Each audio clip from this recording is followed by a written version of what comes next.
Hello dear student, इस video में हम क्वेश्चन डिस्कस करेंगे पेज नंबर 209 के क्वेश्चन आंसर और चैप्टर 12 है क्लास 10। क्वेश्चन फर्स्ट है, on what factor does the resistance of conductor depends. देखो, जब मैंने थ्योरी करवाई थी मैंने आपको बताया था कि रेजिस्टेंस लेंथ पर डिपेंड करता है, इनवर्सली डिपेंड करता है क्रॉस सेक्शन एरिया पर, और इसके अलावा ये टेम्परेचर पे भी डिपेंड करता है कि टेम्परेचर इंक्रीज हो रहा है या डिक्रीज हो रहा है। और अलग अलग मटेरियल का अलग अलग रेजिस्टेंस भी होगा, जैसे रेसिस्टिविटी अलग अलग होती है, तो इन सब फैक्टर पे डिपेंड करता है। इसका सॉल्यूशन आप इस तरह से लिख सकते हैं, the resistance of conductor depend on length of conductor, जिस पर डायरेक्टली क्रॉस सेक्शन पर इनवर्सली मटेरियल पर डिपेंड करेगा और टेम्परेचर पर डिपेंड करेगा।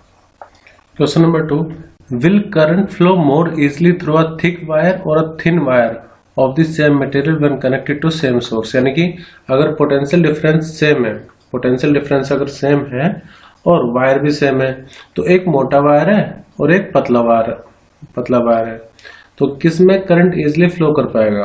तो देखो, करंट को रोकता कौन है? करंट को रोकता है रेजिस्टेंस। करंट को कौन रोकता है? रेजिस्टेंस। अब रेजिस्टेंस कम या ज्यादा होगा, उसके हिसाब से जो करंट होगा वो ज्यादा या कम होगा। तो देखो, रेजिस्टेंस इनवर्सली किस पर डिपेंड करेगा? क्रॉस सेक्शन एरिया पर। अगर एरिया ज्यादा है, एरिया ज्यादा है का मतलब मैं इसको इंक्रीज दिखा रहा हूं, अगर एरिया ज्यादा है तो रेजिस्टेंस होगा कम, और देखो जब रेजिस्टेंस कम होगा तो वो करंट को कम रोक पाएगा, तो इसका मतलब करंट इजिली फ्लो करेगा, तो करंट होगा ज्यादा। मैं रिपीट करता हूं, देखो अगर एरिया ज्यादा है, क्रॉस सेक्शन एरिया ज्यादा है, तो रेजिस्टेंस उसका होगा कम, और रेजिस्टेंस कम होगा तो करंट ज्यादा होगा। तो हम ये कह सकते हैं कि जो थिक वायर है, मतलब एरिया ज्यादा है, एरिया ज्यादा का मतलब थिक वायर, अगर वायर थिक है तो उसमें करंट इजिली फ्लो कर पाएगा, इजिली फ्लो, जो आई है वो इजिली फ्लो कर पाएगा। तो थिन और थिक में से इजिली किस में फ्लो करेगा? जो वायर थिक होगा। अब इसको फॉर्मूले लिखना कैसे वो देखते हैं। रेजिस्टेंस आपको मैंने बताया इनवर्सली किस पर डिपेंड करता है? क्रॉस सेक्शन एरिया पर। सो अगर resistance inversely area cross section area पर डिपेंड करता है, तो thicker the wire lower is the resistance of the wire and vice versa.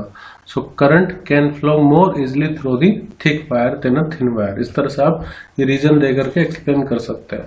Question number 3 है, let the resistance of an electric component remain constant. ठीक है, resistance constant है। The potential difference across two end of a component decreases to half of its formal value. what change will occur in the current through it। तो देखो यहाँ पर आप Ohm's law का use कर सकते हो।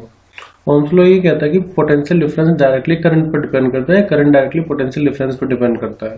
तो जब आप पोटेंशियल डिफरेंस को हाफ करोगे तो जो करंट होगा वो भी हाफ हो जाएगा जब रेजिस्टेंस कांस्टेंट है, because they are directly proportional to each other. एक को कम करोगे तो दूसरा भी कम हो जाएगा, एक को बढ़ाओगे तो दूसरा भी बढ़ जाएगा। So according to Ohm's law V equal to IR होता है। If the resistance remain constant V is directly proportional to I। तो उसके बाद हम लिखेंगे when the potential difference across the end of the component decreases to half of its formal value, then the current will become half।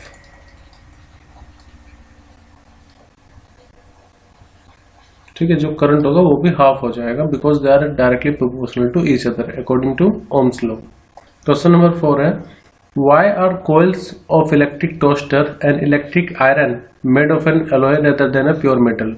Electric toaster और electric iron मतलब press के जो wire होते हैं उनको हम प्योर मेटल से ना बना करके एलॉय के बनाते हैं, ऐसा क्यों?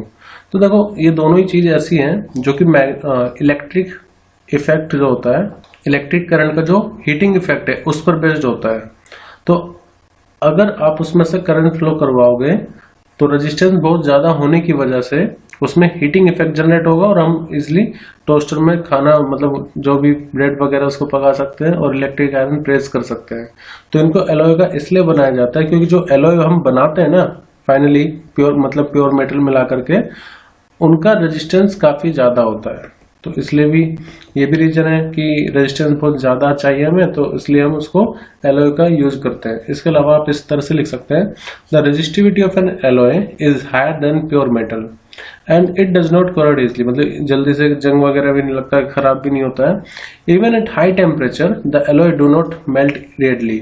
The coils of heating appliances such as electric toaster, electric iron are made of an alloy rather than a pure metal. तो हमारे पास लगभग पॉइंट, अगर आप पॉइंट वाइज लिखोगे तो बेटर रहेगा। पहला रीजन ये हो जाएगा कि जो रेसिस्टिविटी होती है एलॉय की वो हाई होती है, और जो उसका मेल्टिंग पॉइंट है वो हाई होता है। मेल्टिंग पॉइंट हाई तो इसलिए वो पिघलता नहीं है इतने हाई टेम्परेचर पर भी। और डू नॉट corrode, तो जल्दी से corrode भी नहीं होता है, और हीटिंग इफेक्ट इसमें काफी ज्यादा रहेगा। तो ये सब रीजन है जो आप इसमें लिख सकते हैं आंसर में। नेक्स्ट है यूज द टेबल 12.2, ये मैंने ऐड की हुई टेबल, आपको उसका इस्तेमाल करके बताना है कि which among iron and mercury is better conductor. ठीक है, तो बेटर कंडक्टर वो होगा जिसकी रेजिस्टिविटी कम होगी, वो बेटर कंडक्टर होगा। Which material is the best conductor, तो बेस्ट कंडक्टर में हमें फिर टेबल देखनी होगी। तो देखो ये है टेबल, सिल्वर बेस्ट होगा क्योंकि सिल्वर की जो रेसिस्टिविटी है वो सबसे कम है 1.60 इंटू 10⁻⁻⁸, तो सबसे बेस्ट सिल्वर हो जाएगा। और आयरन और मरकरी में अगर आप कंपेयर करोगे तो आयरन की रेसिस्टिविटी बहुत कम होगी as comparable to mercury. So iron is a good conductor as compare to mercury. जिसकी रेसिस्टिविटी कम, तो रेजिस्टिविटी कम होने का मतलब ये है कि वो करंट को कम रोक पाएगा। करंट को कम रोक पाएगा तो करंट इजिली फ्लो करेगा, और जब करंट इजिली फ्लो कर पा रहा है तो इसका मतलब वो बहुत अच्छा कंडक्टर है। कंडक्टर मतलब क्या, जो करंट को कंडक्ट कर सके। और बी पॉइंट का answer which material is best conductor, तो उसके लिए आपने देखा टेबल में सबसे कम रेसिस्टिविटी किसकी है, सिल्वर की, तो उसका आंसर हो जाएगा silver is has the lowest resistivity, so it is the best conductor.